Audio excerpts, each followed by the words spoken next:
Good morning friends, welcome to my channel. आज मेरा topic भाग्यांक 7 के बारे में है। दो पार्ट में होने वाला है।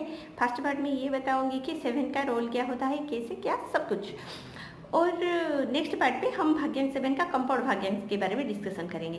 तो भाग्यांक 7 क्या है? तो पहली बात है कि हमारे जन्म कुंडली में जब हमारा रहता है 12th हाउस में, व्यय भाव में जब केतु रहता है या शनि रहते हैं, तो लोग कहते हैं कि वो मोक्ष का कारक होते हैं, तो मोक्ष मिलने का चांसेस रहता है। तो मोक्ष तो क्या है, ये बहुत बड़ी बात है, वो धीरे धीरे डिस्कशन करूँगी। तो ये होता है, तो वैसा ही न्यूमरोलॉजी पे हमने अगर किसी का भाग्यांक 7 मिल जाए, मूलांक 7 नहीं, मूलांक 7 वही होता है कि उनका मन एक ऋषि के जैसा होता है, एक ऋषि मुनि के जैसा होता है, संत के जैसे होता है। लेकिन भाग्यांक 7 क्या होता है? गॉड ने उनको मोक्ष का द्वार ओपन कर दिया है भाग्यांक 7 देके। यानी कि जिन लोगों का भी भाग्यांक 7 मिला है, वो लोगों का चांसेस जनरल लोगों से रहता है कि वो लोगों का चांसेस ज़्यादा गुण में बढ़ता है, मोर देन 50%, कि वो लोग मोक्ष पा सकते हैं। लेकिन क्या सभी भाग्यांक 7 वाले पा सकते हैं? नहीं। बहुत सारे एग्जाम्पल अभी दूंगी। अभी देखिए, कोई एक बच्चा जन्म लिया है भाग्यांक 7 के साथ एक ऋषि मुनि के घर, तो उसका यानी कि उसका पाथ पूरा क्लियर हो गया है कि उसका चांसेस से बहुत गुना में अभी बढ़ गया है। अगर 50% था तो अभी 100% हो गया है कि वो चांसेस कि उसका भाग्यांक 7 उसको मोक्ष तक लेगा।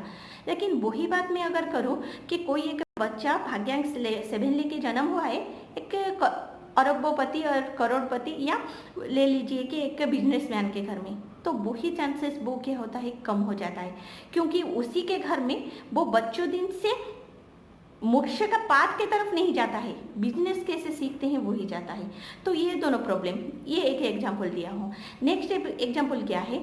अभी किसी का इन और यांग, ये दोनों रहते हैं लोसो ग्रिड में, यानी कि 2, 4, 6, 8 ये दोनों मेट्रलिस्टिक होते हैं। ये 4 नंबर मेट्रलिस्टिक होता है, और दूसरा पार्ट में 1, 3, 5, 7, 9 ये स्पिरिचुअल लाइन होता है। स्पिरिचुअलिटी इनके मन में रहता है। यानी कि एक कहावत है, किसी का आता नहीं किसी का जाता नहीं। यानी कि 1, 3, 5, 7, 9 पे उनका मेटेरियलिस्टिक लाइफ थोड़ा कम रहता है एंड स्पिरिचुअलिटी ज़्यादा रहता है। लेकिन 2, 4, 6, 8 पे क्या होता है, स्पिरिचुअलिटी कम रहता है, मेटेरियलिस्टिक लाइफ की तरफ उनका बहुत झुकाव रहता है। लेकिन मैं पहले भी कह चुका हूँ, 8 50-50 है, और 9 ऑड में से 9 थोड़ा मेटेरियलिस्टिक है। वो बात छोड़ दीजिए, बहुत सारे वीडियो में बताई हूँ। तो ऐसे में अगर किसी का भी मूलांक उसका 2, 4, 6, 8 आ जाएगा और 9 थोड़ा सा 9 आ जाएगा, तो वो अगर उसको भाग्यांक 7 मिल गया तो भी वही प्रॉब्लम हो जाएगा कि उसका मन एक कहता होगा कि मेटेरियलिस्टिक, लेकिन उसका भाग्य कुछ दूसरे तरफ देता होगा। इसीलिए ज़्यादातर लोग अगर 2, 4, 6, 8, 9, 8 पे भी हो सकता है, लेकिन मैं जनरली कह देती हूँ, 2, 4, 6, 8, 9 मिलेगा मूलांक एंड भाग्यांक 7 मिलेगा, तो वो लोगों को मोक्ष मिलने का चांसेस इतना बहुत कम हो जाता है, परसेंटेज में बहुत कम हो जाता है, क्योंकि उनका मूलांक कहता है कि मैं कैसे अच्छा रोजगार करूँगा, अच्छा घर बनाऊँगा, अच्छा मेटेरियलिस्टिक लाइफ, और उनको स्पिरिचुअलिटी का नॉलेज अंदर से नॉलेज ही नहीं होता होगा, लेकिन उसका पाथ कह रहा होगा कि वो भाग्यांक 7 की तरफ जाए। और एक बहुत सारे एग्जाम्पल है। अभी नेक्स्ट की तरफ चलते हैं कि तो भाग्यांक 7 को क्या करना चाहिए? मूलांक 7 लोगों को क्या होता है, उनका मन होता है कि वो ऋषि के जैसा रहे, मुनि के जैसा रहे, उनको पेड़ पौधे अच्छे लगते हैं, नेचर अच्छा लगता है, साधु संत के जैसा रहना चाहते हैं, धर्म को पालन करना चाहते हैं, धर्म को पालन करना चाहते हैं। ये मैं रिपीट करके क्यों कही कि तो भाग्यांक 7 लोगों को धर्म को मान के चलना चाहिए। इसीलिए जिन लोगों का मूलांक 3 आ जाएगा, सबसे ज़्यादा अच्छा अगर है मूलांक 7 भाग्यांक 7, जैसा मन करेंगे उनको पाथ वैसा ही दे रहा है। अगर किसी का मूलांक 3 आ जाएगा भाग्यांक 7, वो भी बहुत अच्छा है, उनको मोक्ष का द्वार पूरा ओपन हो जाएगा। 5 भी उससे नेक्स्ट है। तो मैं अगर देखो तो 7, 3, 5 ये तीनों के तीनों नंबर बहुत अच्छा है अगर भाग्यांक 7 के लिए। तो भाग्यांक 7 लोगों को धर्म को लेके ही आगे बढ़ना होगा, स्पिरिचुअल को लेके। धर्म का मीनिंग कौन सा रिलीजियन नहीं है। आज मैं धर्म के बारे में ही बातें करूंगी, क्योंकि जनरल भाग्यांक 7 जिन लोगों का होता है वीडियो में पूछते रहते हैं। भाग्यांक 7 में हमेशा कह दूंगी मूलांक से ज़्यादा भाग्यांक का रोल रहता है, तो आप भाग्यांक के जैसे बन जाइए। मैं ये बार बार कहती हूँ कि भाग्यांक के जैसे बन जाइए। तो भाग्यांक 7 को कैसे बनना चाहिए? मैं कभी कभी कहती हूँ कि संत बन जाइए, तो लोग मुझे बोलते हैं कि हम क्या गेरू वो जो कपड़ा रहता है ऑरेंज कलर और येलो कलर का कपड़ा पहन के हम जाके घर क्या छोड़ के चले जाएंगे? आपको क्या लगता है, क्या जो लोग घर छोड़ के चले जाते हैं वो क्या स्पिरिचुअलिटी उनके मन में आ जाता है, या जो लोग घर में रहते हैं उनके मन में स्पिरिचुअलिटी नहीं रहता है? बहुत ही रंग है। मैं बहुत सारे एग्जाम्पल दूंगी। सीता जी के पिताश्री यानी जनक महाराज, वो तो राजा थे, फिर भी एक ऋषि के जैसे वो रहते हैं राजमहल में। सारे मोह को वो त्याग दिए थे। तो पहले अभी जानते हैं धर्म क्या है, क्योंकि भाग्यांक 7 वाले ही एक ही में कह दूं उनको कि धर्म को लेके चलना पड़ेगा, तो यही धर्म क्या है समझ लेंगे तो उनके लिए लाइफ इजी हो जाएगा। क्या धर्म है? मैंने श्रीमद् भागवत बहुत बार पढ़ा है, कथा पढ़ी हूँ, गीता पढ़ी हूँ, बहुत सारे, क्योंकि हिंदू धर्म में तो बहुत स्कंद पुराण, गरुड़ पुराण, बहुत बहुत बहुत सारे पुराण हैं। और फिर भी मैं बाइबल पढ़ी हूँ, हमारे पिताजी के घर बाइबल था तो पढ़ी हूँ, लेकिन कुरान का थोड़ा थोड़ा हिंदी वर्जन कभी कभी पूरा तो नहीं पढ़ी हूँ, थोड़ा थोड़ा पढ़ी हूँ। जितना भी है सभी में एक बात लिखा गया है कि सभी के साथ सद्भावना में रहना चाहिए और सभी को प्रेम पूर्वक देखना चाहिए। इसका मीनिंग क्या है कि यही धर्म है। धर्म क्या है? मैं जितना भी पढ़ चुकी हूँ मुझे 2 बातें पूरा समझ में आई। 10 बार पढ़ूँ या 20 बार पढ़ूँ, उसी का सार 2 लाइन है। क्या? अपना अच्छा कर्म करना चाहिए और कर्म का कभी फल आशा नहीं करना चाहिए। कर्म करो, फल की आशा नहीं करो, जो गीता का सार है। दूसरी बात है सभी को समानता देखना, यही धर्म है। सभी को समान देखना, ये कहना जितना आसान है उसको कर दिखाना उतना ही मुश्किल है। पहली बात, समानता क्या मतलब क्या है ना? मैं हूँ तो वो फ्रंट वाला भी मेरे जैसा है, यही समानता है। यानी कि मैं अपने साथ जैसा ट्रीटमेंट करता हूँ उसी के साथ वैसा ही ट्रीटमेंट करूँगा, यही समानता है। क्या हम कर सकते हैं? नहीं कर सकते। अभी देखिए आपके घर में कोई बोलेगा कि एक आया है, मंत्री आ रहे हैं आपके घर को, कोई कलेक्टर आ रहा है, कोई बड़े बड़े लोग आ रहे हैं। फट से आप क्या करेंगे? घर सजा देंगे और उनके लिए प्रबंध कर देंगे, खाना पीने का लाजवाब 56 भोग बनाएंगे। लेकिन वही घर पे आपका अगर कोई नरपाल अतिथि आएगा, अगर पियन की मैं बात ले लूँ कि कोई भी एक जिसका कुछ वैल्यू नहीं है समाज के आगे, वो आएगा, क्या आप उसके लिए उतना ही तैयारी बनाते हैं? नहीं बनाते हैं। जिस दिन आप दोनों के लिए सेम बनाएंगे तभी उसी दिन आप संत कहलाएंगे।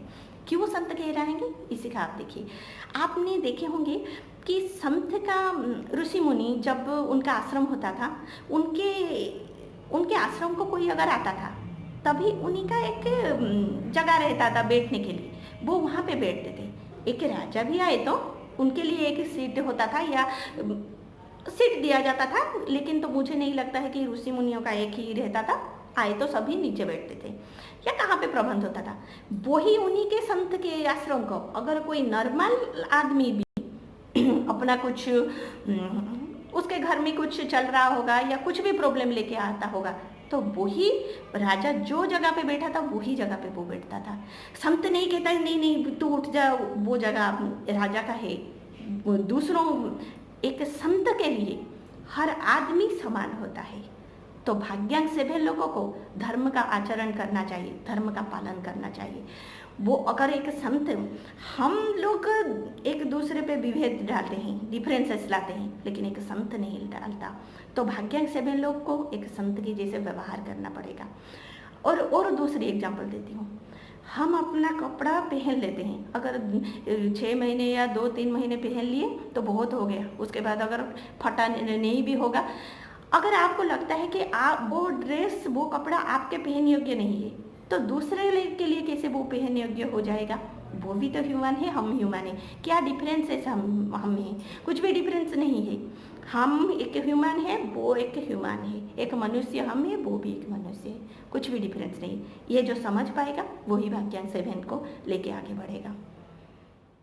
अगर कोई भाग्यांक 7 चाहता है मुख्य क्या द्वार मोक्ष के पाथ में चलना चाहता है, तो उसी को तो पहले कह दिया धर्म का आचरण। दूसरी बात है, वही धर्म आपको लेके मैं पहले भी एक वीडियो में बता चुकी हूँ, 7 मोक्ष का बात होता है, वो वीडियो में बताऊंगी, और जिन्होंने भी नहीं देखा होगा वो जाके देख सकते हैं। वहाँ पे मैं बताई थी कि हमारा हर एक प्लानट का एक पोटेंशियल एनर्जी रहता है, वो ही पोटेंशियल एनर्जी को हमें क्रॉस करना पड़ेगा। जब तक हम क्रॉस नहीं करते हम यही रीबार्थ पे चलते रहेंगे, यहाँ पे ही रह जाएंगे।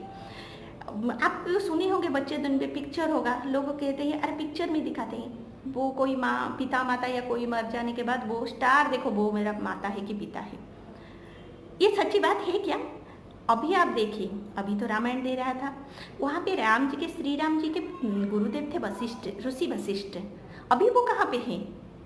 वो जो हम सप्तऋषि सप्तर्षि मंडल यानी कि उर्सा मेजर यानी कि बीट डिब्बर को देख रहे हैं, सप्तऋषि का मंडल है वो, उन्हीं का 4th नंबर का स्टार तो वही है ना, वशिष्ठ ऋषि, उनकी पत्नी अरुंधति। तो यहाँ से ये अर्थ से वहाँ से कैसे पहुँच गए आप सोचिए। ये बड़ा इंटरेस्ट नहीं लेता।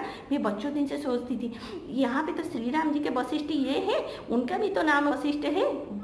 थोड़ा धीरे धीरे बड़ा होने के बाद पता चला कि वही दोनों सेम है। तो ये मुझे कैसे लगता था, अरे अरे यहाँ से कैसे जगह वहाँ पे पहुँच गए, बड़ा इंटरेस्ट लगता था।